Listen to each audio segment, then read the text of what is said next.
Thank you for coming here today. I'm pleased to be joined by Senator Maria Chabelle-Nadal, Representative Pace, Senator Sifton, Representative Gray, and Steve Elman, St. Charles County Executive, and Bill Hennessy, head of the St. Louis Tea Party, the co-founder of the St. Louis Tea Party. Right. And what's excellent about the group we have here today is it's a bipartisan group, community organizers, representatives, elected officials, and we're here to talk about the State Auditor's Municipal Courts Initiative, which we are announcing today.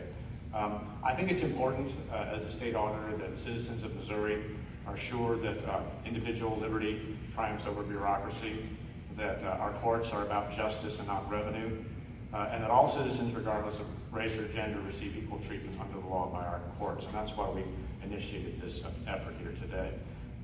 What we're going to do, starting the next calendar year, is audit 10 municipal courts. And the purpose of that audit is, as with all municipal courts, and by the way, since I've been auditor, I've already audited over 36 municipal courts around the state, so it isn't as if we haven't been doing it. But we're going to focus on something new, which is, first of all, the Max Creek Law. As you may know, the Max Creek Law dates back to the 1990s.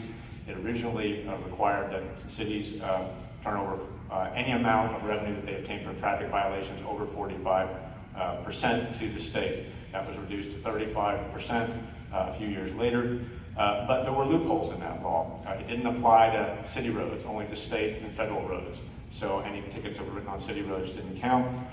It didn't apply in a variety of other circumstances. So, for example, amended charges. So if you had a moving violation and then it was amended, that didn't apply toward the 35%. That loophole was closed in the previous legislative session, not the one that just finished, but the one before it. And now, the amount, the percentage is 30%. So if a municipality gets more than 30% of its revenue from a traffic violation, it will be obligated to refund that excess to the state. And the purpose of that is to deter municipalities from using the traffic system as a revenue-generating device instead of its original purpose, which is, the reason we have traffic laws is for safety and efficiency of traffic flow. And some people become concerned that in some municipalities, started out with Max Creek, which is in central Missouri, the real purpose behind police stopping people and giving them traffic violations was to generate revenue, and the initial purpose and the real purpose of traffic laws, which is safety and efficiency, was being ignored. So as a result of the change in the law, we can now audit this issue much more effectively. In the past, because so many charges were amended to non-moving violations, very, very few municipalities exceeded that 30 or 35% level.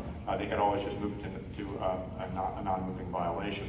We did find a couple of violations under the old law. Lone Jack did have to refund some money. And we had a situation in Lanigan, in far southwest Missouri, where a sheriff continuously amended tickets to say they occurred on city roads when it actually occurred on highways in order to get around the law. He was actually charged with forging over 500 tickets. So occasionally we were able to get a violation under the old law. But now the loopholes have been closed, and now it's very, very clear. Any traffic violation, even if it's amended to a non-moving violation, applies toward the 30%. And this makes it something we can now audit. So one reason we're unveiling this initiative now was it's something that was really not susceptible to being audited before, and now it is. Other reasons, there's been growing concern among elected officials as a result of the Ferguson situation. We also have Steve Elman from St. Charles. A lot of people driving into St. Charles get caught in these speed traps. More and more officials have become concerned about the abuse of the traffic court system for revenue generation purposes rather than for safety, justice, and efficiency purposes. And because of the wide variety of people who are interested in it, because it can now be audited, because of the situation in Ferguson, we thought this was the right time to unveil this initiative. So what we'll be doing is we'll be picking, for the first year, 10 courts around the state. They're not all in the St. Louis area. I'm having this press conference in St. Louis because St. Louis is where most of the problematic, potentially problematic traffic courts are, or municipal courts are. So we're having it in St. Louis because we have several of them from here, but they're all around the state, and we'll continue to do it all around the state. The way we picked the courts we're starting with was, one, we looked at the number of traffic stops per capita in that area. We looked at calls we received on our hotline. The auditor's hotline frequently gets calls about misuse of traffic courts and the traffic system. We listened to our elected representatives and community leaders, and we put it all together to figure out which courts we could use. The first one, I think, Steve, we have the list right here behind you. First 10 courts will be Ellavilla, Ferguson, Foley, Forestell, Ludington, Lynn Creek, Mosby, Pine Lawn, St. Anne, and Winfield. Now, if you're not in one of those courts, we can still add you. It's not necessarily an exclusive list. We're going to start with those, but if we have evidence that another municipality is abusing the system, we can always add another court. Our plan is then to do at least 5 each subsequent year, 10 to start off with and 5 each subsequent year. But as I said, we'll continue to look at other ones should circumstances arise. We won't just be looking at Max Street compliance either. Whenever we do a municipal court, we found, for example, embezzlement going on in several courts around the state. We found poor contracting practices.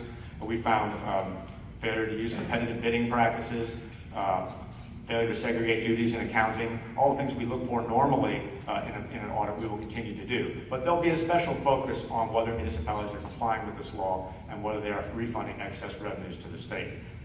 So that's what we're doing. We're very excited about this initiative. I want to address one concern that was already raised to me before I came here, which some of the municipalities are concerned that they rely very heavily on this revenue, and I've heard some of them already saying to the media, well, if you take away this source of income from traffic stops from us, well, we'll have to go raise taxes.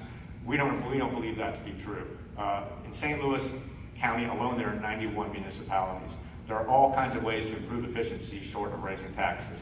And I think it's a scare tactic being used by bureaucracies that don't want to change, saying, well, either let us abuse the traffic court system or we're going to have to raise your taxes. It is not an either or. I believe the right answer is to maintain traffic violations for their original purpose, which is efficiency and safety. And when it comes to generating revenue, you need to find more efficient ways to spend the money you have, and we are not advocating for any sort of a tax increase. With that, I'd like to allow my guests here to make a few comments about this initiative, and then I'll be happy to take any questions you have. I'll just move from left to right here. Steve, would you start, please?